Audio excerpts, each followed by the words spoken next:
내가 받는 연금이 고작 연에 한 2천만 원 정도밖에 안 되는데 왜 이렇게 내가 건보료를 많이 내야 돼?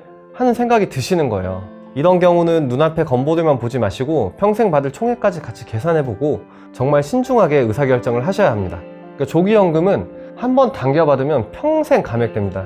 중요한 건 은퇴하고 나면 손 쓸 게 별로 없다는 거예요.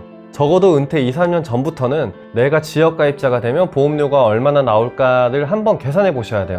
그러니까 보험료를 줄이려고 집이나 재산을 그냥 자녀 명의로 슬쩍 돌리시는 분들이 계세요. 그런데 이런 문제는 건보료 문제로 끝나지 않습니다. 명의가 넘어가는 순간 은퇴 후에 가장 놀라는 고지서가 건강보험료 고지서라는데 실제로도 그런가요? 네, 정말 그렇습니다. 제가 상담하면서 제일 많이 듣는 말이 세금보다 건보료가 무섭다는 말입니다. 직장 다니실 때는 사실은 회사가 절반 내고 내가 절반 내고 해서 월급에서 알아서 빠지니까 체감상 사실 건보료 부담이 느껴지진 않습니다, 많이.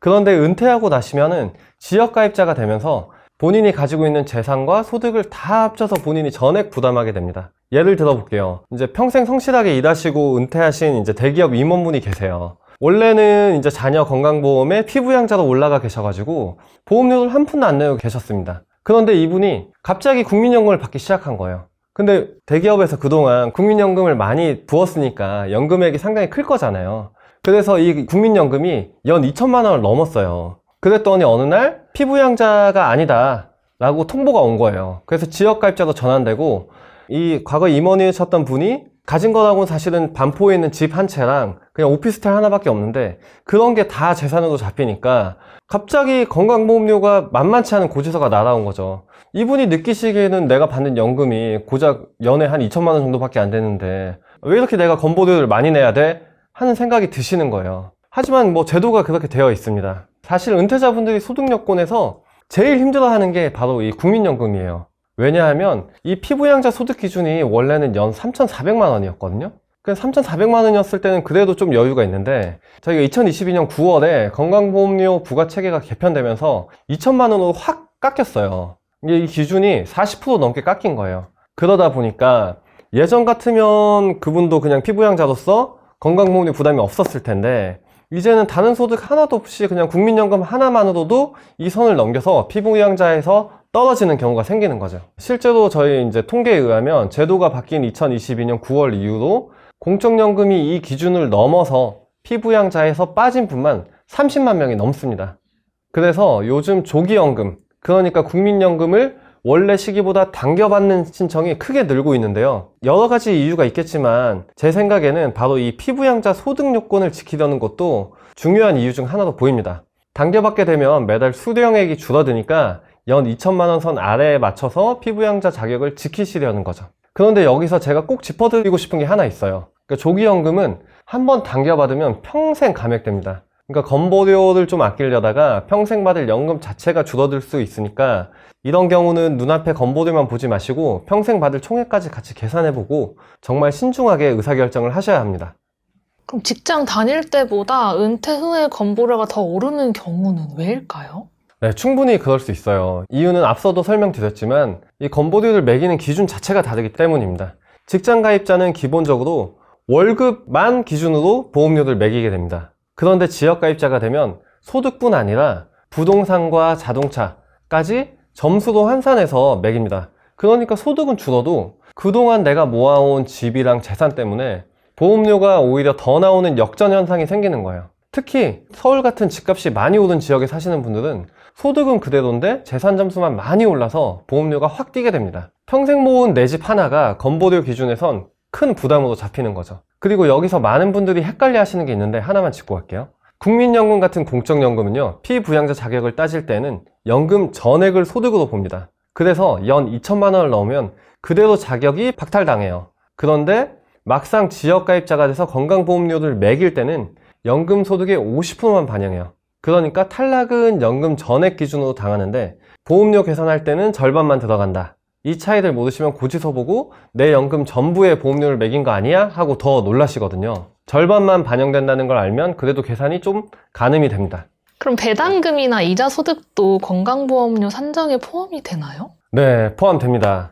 이자랑 배당, 그러니까 금융소득이 1년에 1,000만 원을 넘게 되면은 건강보험료 부과 대상 소득으로 잡히게 됩니다. 여기서 꼭 조심하실 게 하나 있어요. 그러니까 1,000만 원을 넘는 순간 넘은 부분만 잡히는 게 아니라 금융소득 전체가 소득으로 잡힙니다. 그러니까 예를 들어서 내 금융소득이 1,010만 원이면 넘은 10만 원만 건보료로 반영되는 게 아니라 선을 넘으면 그냥 1,010만 원 통째로 그냥 다 건보료에 부담이 되는 구조예요. 그러니까 999만 원이냐 1,001만 원이냐 이 경계선이 굉장히 중요한 거예요. 그리고 한 가지 더 있어요. 이렇게 잡힌 금융소득까지 합쳐서 전체 소득이 연 2천만 원을 넘으면 아까 말씀드린 대로 피부양자 자격까지 떨어질 수 있습니다. 그러니까 2천만 원 선은 피부양자에서 떨어지는 문, 1,000만 원 선은 건보료 부과가 시작되는 문, 이렇게 두 개의 문이 있다고 보시면 됩니다. 그럼 건강보험료 폭탄을 맞는 분들의 좀 공통적인 특징이 있을까요?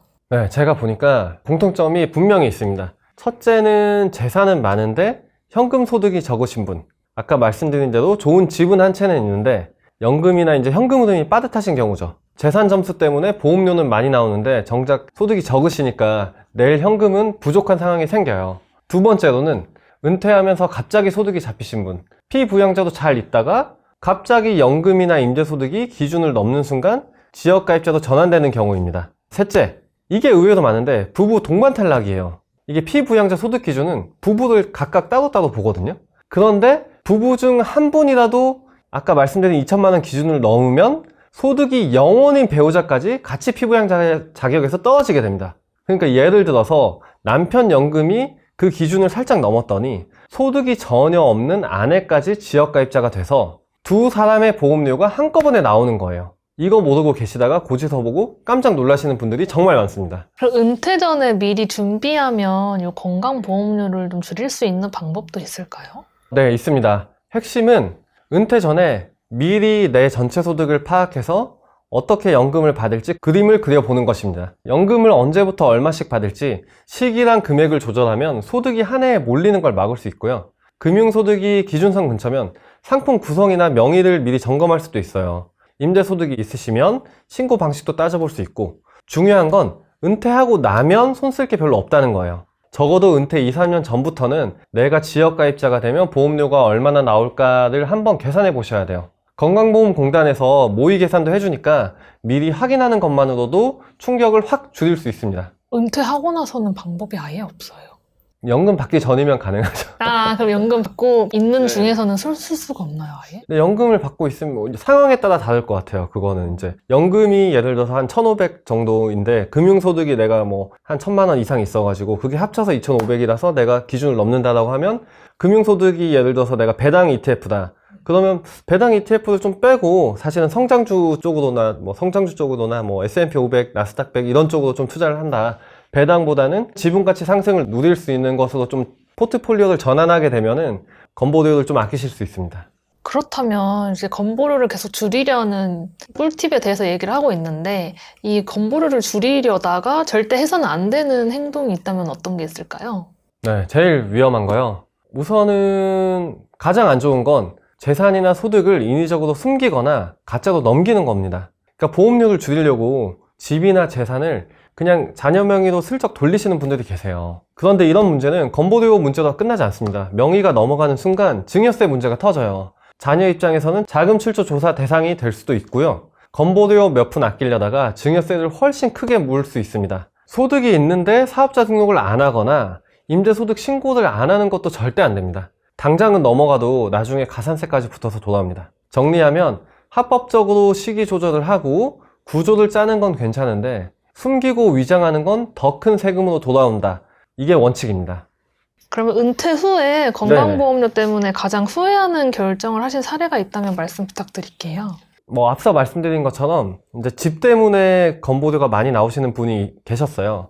그러니까 이분이 이제 건보료를 피하고자 해서 그냥 집을 빨리 자녀한테 넘겨야겠다 라고 해서 빨리 자녀한테 넘기는 결정을 했어요. 근데 이때 이분이 증여도 하지 않고 이제 자녀분이 아파트를 취득하는 걸로 거래를 했습니다. 그런데 아파트를 취득하고 나니 이제 자금 출처 조사가 나온 거죠. 그 아파트는 상당히 고가 아파트였는데 사실상 자녀분의 소득으로는 그 아파트를 살 수 있는 능력이 없었거든요. 그러니까 결국 자금 출처 조사가 나왔는데 실제로 이 자녀분의 소득만으로는 이 아파트를 취득할 자금에 대해서 소명을 전혀 하지 못한 거죠. 그러니까 소명하지 못한 부분에서 전액 증여로 처리가 돼서 아주 큰 금액의 증여세 폭탄을 맞게 되었습니다. 근데 이 증여세를 또 아드님이 내야 되잖아요. 이 아드님이 이 증여세를 낼 능력도 없으니까 그 증여세까지 재차 증여가 돼서 한 번 더 증여세를 부담하게 되는, 증여세를 2번 부담하게 되는 사례가 있었어요. 5060 시청자분들이 건보료 폭탄을 피하려면 가장 먼저 확인해야 될 거는 어떤 게 있을까요? 그러니까 딱 하나만 꼽으라면 지금 내가 피부양자인지 지역가입자인지, 그리고 내 소득, 재산이 그 경계선 어디쯤에 있는지 알고 계시는 겁니다. 생각보다 본인이 어느 선에 있는지조차 모르시는 분들이 정말 많아요. 그래서 건강보험공단 앱이나 고객센터에서 본인 자격이랑 예상 보험료를 확인할 수 있거든요. 그 숫자를 알면 연금 받는 시기나 나의 금융상품을 조정할 여지가 보입니다. 모르면 그냥 고지서로 통보를 받는 거고, 알면 미리 대비하실 수 있습니다. 노후엔 이 차이가 정말 큽니다.